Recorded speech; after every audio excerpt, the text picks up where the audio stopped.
Hi folks, and welcome to a short preview of our upcoming RJ Professional for Microsoft Flight Simulator. Many of you will be familiar with our 146 Professional, the high fidelity simulation of the classic 4-engined, T-tailed, STOL British regional airliner. Well, the RJ Professional firmly follows in its footsteps, providing you with a high fidelity simulation of what has turned out to be Britain's last airliner. With the 146 Professional, our goal was to simulate an early build of the 146, so we kept it with a fully steam gauge cockpit with a lot of the original systems that the early production aircraft were delivered with, such as the lack of automation in the pressurization system and the lift dumpers. With the RJ, we are completely turning this philosophy on its head. As a stark contrast to the 146, we are developing the RJ to be as up to date as possible and in a configuration that they are still flying in to this day. Upon entering the cockpit, the one area that stands out is the modern glass cockpit displays. Now, we use the word modern in context here, as the PFD or primary flying display and ND navigation display themselves are actually a CRT type, and the curvature of the interior glass can be seen here, along with some dust on the exterior glass that is mostly visible in direct sunlight. The PED or primary engine display may look familiar to some of you, and that's because it's the same type of unit that was fitted to the MD-80 series of aircraft, the only difference in the RJ being that there is two of them fitted side by side. The PED is also an indicator of one of the RJ's biggest advantages over the 146, full authority digital engine control, or FADEC. The FADEC system is fully simulated here, and not only does it improve engine reliability and fuel efficiency, but it also allows the RJ to be fitted with an auto throttle. We know a lot of you have felt lost without an auto throttle in the 146, ourselves included. The auto throttle is manipulated via the controls on the mode control panel or MCP. This again may look familiar to you, as it's the same type of panel that will be fitted to some 737 aircraft. The auto throttle works in conjunction with the TRP or thrust rating panel, which replaces the TMS unit which was fitted to the 146. All of the autopilot and autothrottle modes on the MCP and TRP are simulated to work just as they do in the real aircraft. It may come as a surprise to hear, but just like its predecessor, the real RJ never received a VNAV autopilot mode.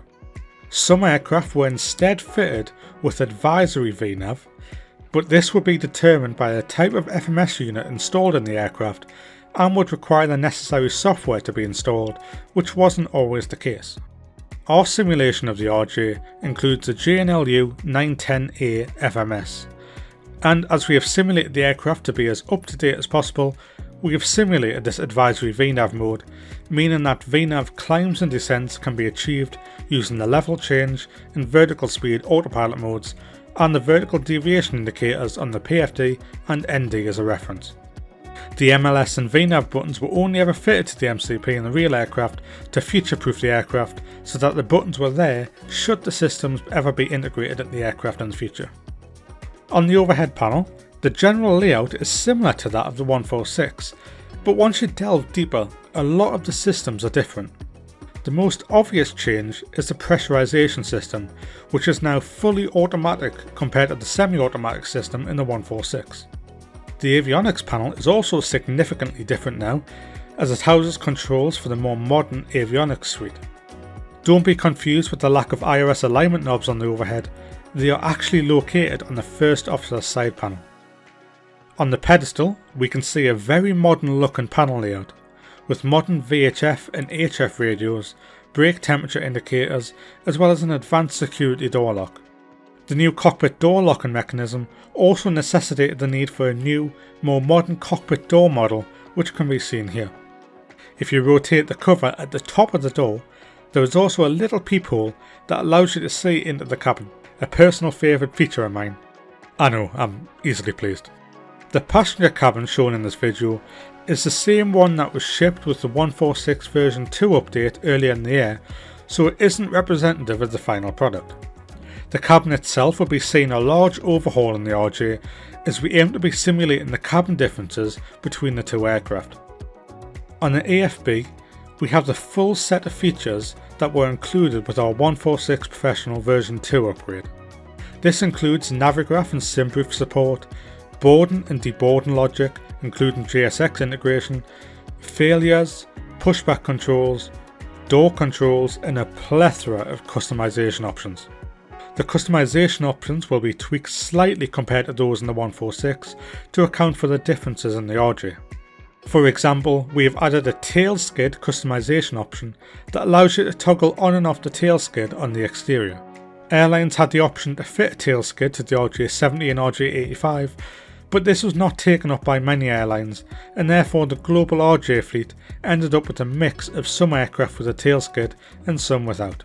The tail skid and HF antennas will be fitted by default to the liveries that have them fitted in the real world, but they can also be toggled on and off via the AFB as well. Another new customization option is the metric altimeter. These were only ever fitted to a small number of aircraft by request of one or two airlines, but once these airlines sold their RJs to other operators, these aircraft have ended up in a variety of airlines' fleets. The altitude shown on the MCP is in feet, and there is no way to change that on the real aircraft without software changes.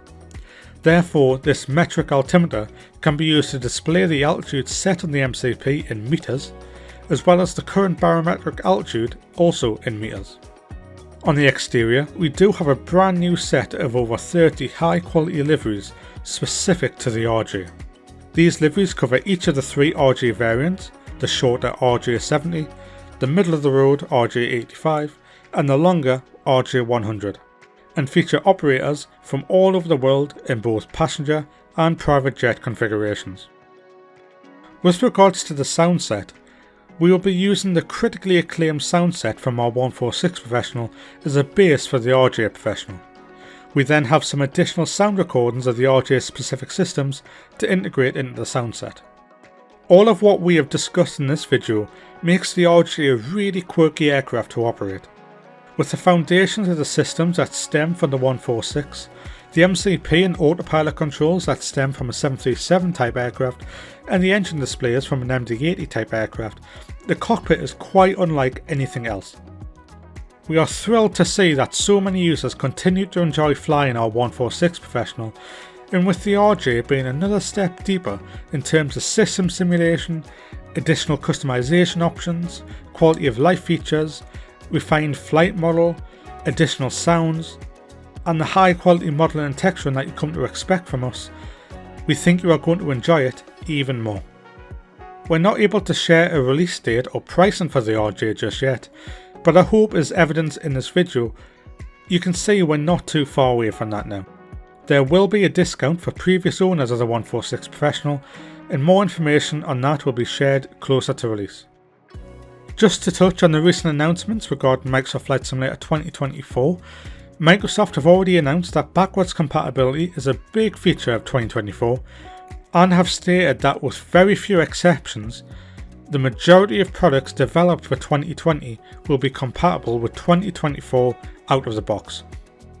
At the moment, we do not anticipate any issues that will prevent the RJ from being available for both Microsoft Flight Simulator 2020 and Microsoft Flight Simulator 2024, and it remains our goal to have the product released on both simulators. If you would like to have a look at the RJ and get hands-on experience with it for yourself, we will be demoing the latest development build at our booth at FS Expo. You can find us at booth 511, located just opposite the main Microsoft Flight Simulator stands at the centre of the hall. Whilst there, you might be able to have a sneak peek at some of our other upcoming products and be able to pick up a bargain or two, as we will be offering discounts on several of our current Microsoft Flight Simulator products. A warm welcome awaits.